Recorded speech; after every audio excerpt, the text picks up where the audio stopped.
Hi అండి, అందరికీ నమస్కారం. Welcome to our channel Yamuna's world. ఈ రోజు మన వీడియో ఏమిటంటే రథ సప్తమి 2025వ సంవత్సరంలో ఎప్పుడు వస్తుంది, రథ సప్తమి అంటే ఏమిటి, ఈ రోజున మనం ఎటువంటి విధి విధానాలు పాటిస్తూ పూజాది కార్యక్రమాలు నిర్వహించుకోవాలి అనే విషయాలను మీకు ఈ వీడియోలో నేను తెలియజేయబోతున్నాను. వీడియోని అయితే ఎక్కడా స్కిప్ చేయకండి, పూర్తిగా చూడండి.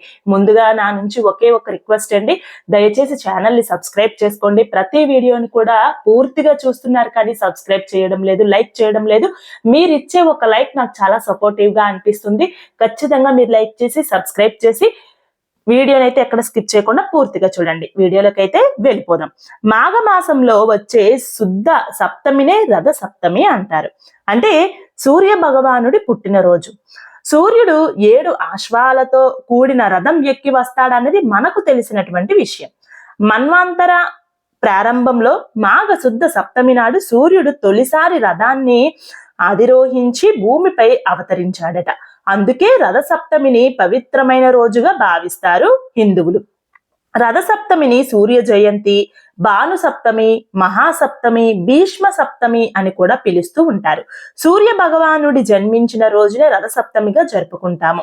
రథ సప్తమి రోజు ఉపవాసం ఉండి సూర్యుడిని పూజిస్తే వ్యాధుల నుంచి ఉపశమనం లభిస్తుందని ఆధ్యాత్మికవేత్తలు చెబుతూ ఉన్నారు. హిందూ ధర్మంలో రథ సప్తమి లేదా అచల సప్తమికి ఎంతో విశిష్టత ఉంది. దీన్ని ఆరోగ్య సప్తమి అని కూడా పిలుస్తారట.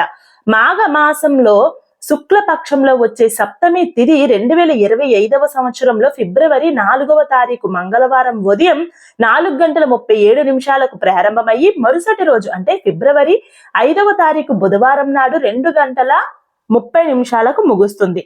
అయితే ఉదయం తిథి ప్రకారం 4వ తేదీన మంగళవారం నాడు రథ సప్తమిని జరుపుకోవాలి. ఈ సమయంలో ఉపవాస దీక్షలు, సూర్య భగవానుడికి ప్రత్యేక పూజలు చేస్తూ ఉంటారు. భూమిపై సమస్త జీవరాశికి ప్రాణశక్తిని, ఉత్తేజాన్ని ప్రసాదించే అధినాయకుడు సూర్య భగవానుడు. అందుకే బాణుడిని ప్రత్యక్ష దైవముగా పేర్కొంటారు. హిందూ సాంప్రదాయం ప్రకారం సూర్య ఆరాధనకు ఎంతో ప్రాముఖ్యత ఉంది. మాఘమాసంలో శుక్లపక్షంలో వచ్చే సప్తమి తిథి నాడు జరుపుకునే రథ సప్తమి మరింత విశేషమైనదని చెబుతారు. ముఖ్యంగా ఈ పర్వదినాన్ని సూర్యుడు 7 గుర్రాలపై దక్షిణాయనం నుంచి ఉత్తరాయణం వైపు ప్రయాణం సాగిస్తాడు. అందుకే మాఘ సప్తమి మొదలు వచ్చే 6 మాసాలు ఉత్తరాయణ పుణ్యకాలం అని పండితులు చెబుతూ ఉంటారు. అందుకే ఎంతో పవిత్రమైన రథ సప్తమి రోజున భక్తులు వేకువజామునే నిద్రలేచి నదీ స్నానాలు ఆచరించి సూర్య భగవానుడిని ఆరాధిస్తారు. ఈ నేపథ్యంలో రథ సప్తమి ఈ ఏడాది ఎప్పుడు వచ్చింది, శుభ సమయం ఎప్పుడు, దాని ప్రాముఖ్యత ఏంటి, పూజా విధానం ఏమిటి, ఆ రోజున సూర్యుడిని ఎలా పూజించాలి వంటి వివరాలు మనం ఇంకా ముందు ఈ వీడియోలోనే తెలుసుకోబోతున్నాము. రథ సప్తమి తెల్లవారుజామున నిద్రలేచి ఇంటిని శుభ్రం చేసుకొని పవిత్ర నదిలో స్నానం ఆచరించాలి. సూర్యుడికి ప్రతీక అయిన జిల్లేడు ఆకులు తల మీద పెట్టుకొని స్నానం ఆచరిస్తే మనకి అత్యంత పుణ్య ఫలితం లభిస్తుంది. 3, 5, 7 జిల్లేడు ఆకులు, వాటి మీద అక్షింతలు, రేగుపళ్ళు ఉంచి తలంటూ స్నానం చెయ్యాలి. ఇలా స్నానం చేయడం వలన మనం కర్మేనా చేసినటువంటి పాపాలు, జన్మ పాపాలు, తెలిసి తెలియక చేసినటువంటి 7 రకాల పాపాలు తొలగిపోతాయని చెప్తూ ఉంటారు పెద్దలు. స్నానం చేసిన అనంతరం సూర్యకిరణాలు ఎక్కడ స్పష్టంగా పడతాయో అక్కడ ముగ్గులు వేసి సూర్యదేవుని ఫోటో లేదా విగ్రహాన్ని ఉంచాలి. గంధం, కుంకుమ పెట్టి ఎర్రని రంగు పువ్వులతో ఆ చిత్రపటాన్ని అలంకరించాలి. ఆ తరువాత నువ్వులు, బెల్లం కలిపినటువంటి నైవేద్యం పెట్టి సూర్య భగవానుడిని పూజించాలి. అలాగే కొబ్బరి పుల్లల సహాయంతో చిన్న రథాన్ని తయారు చేసి ఆ రథానికి పూజ చేసి ఆవు నెయ్యితో చేసినటువంటి దీపం వెలిగించాలి. ఈ రోజున సూర్య నమస్కారాలు చేయడం వల్ల ఆయురారోగ్యాలు సిద్ధిస్తాయి. ఇంకా సూర్యునికి అర్ఘ్యం ఇవ్వాలి.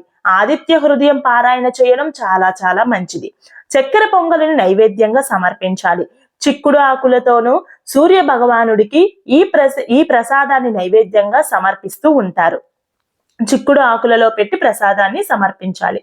రథ సప్తమి నాడు సూర్య భగవానుని ఆరాధించడం వల్ల ఆరోగ్యం కలుగుతుంది, ధనవంతులు అవుతారు. కీర్తి, శక్తి, జ్ఞానం, అనారోగ్యం నుండి స్వస్థత, హానికరమైన శక్తుల నుండి రక్షణ లభిస్తాయని పురాణాలు కూడా చెబుతూ ఉన్నాయి.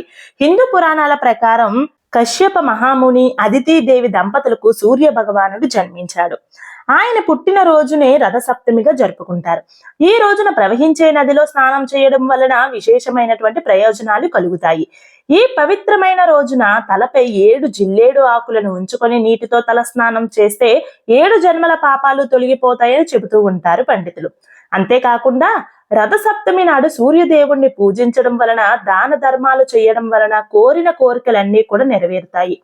ఆర్థిక పరమైన రంగాలలో మంచి లాభాలు వస్తాయని, ఆరోగ్యం విషయంలో మెరుగైన ఫలితాలు పొందుతారని భక్తుల యొక్క విశ్వాసం.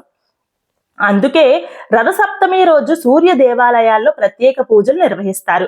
సూర్య భగవానుడికి సంబంధించిన 7 గుర్రాలు 7 వారాలకు చిహ్నాలు. అలాగే ఈ 7 గుర్రాలను కూడా వేద ఛందస్సులు అని పేర్కొంటారు. అయితే ఆ గుర్రాల పేర్లు చూద్దామా? గాయత్రి, త్రిష్ణుప్, జగతి, అనుష్టుప్, పంక్తి, బృహతి, విష్ణిక్ అనే 7 గుర్రాల రథంపై స్వారీ చేస్తాడు సూర్య భగవానుడు. ఈ రథంపై మేషరాశి నుంచి మీన రాశి వరకు ఈ 12 రాశులు కూడా ప్రయాణిస్తూ ఉంటాయట. ఈ 12 రాశులను పూర్తి చేయడానికి సూర్యుడికి దాదాపు 1 ఏడాది సమయం, 1 సంవత్సర కాలం పడుతుంది.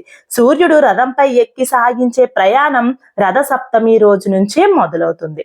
ఈ విధంగా సూర్య భగవానుడిని ఆరాధించడం ద్వారా సూర్యదేవుడి యొక్క అనుగ్రహం పొందవచ్చు.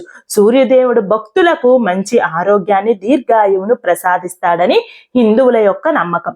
అయితే 2025వ సంవత్సరంలో ఫిబ్రవరి నెలలో 4వ తారీఖున వస్తున్నటువంటి రథసప్తమి రోజున ప్రతి ఒక్కరూ కూడా సూర్య భగవానుడిని ఆరాధించి, మనకు ప్రత్యక్షంగా కనబడే దైవం సూర్య భగవానుడు.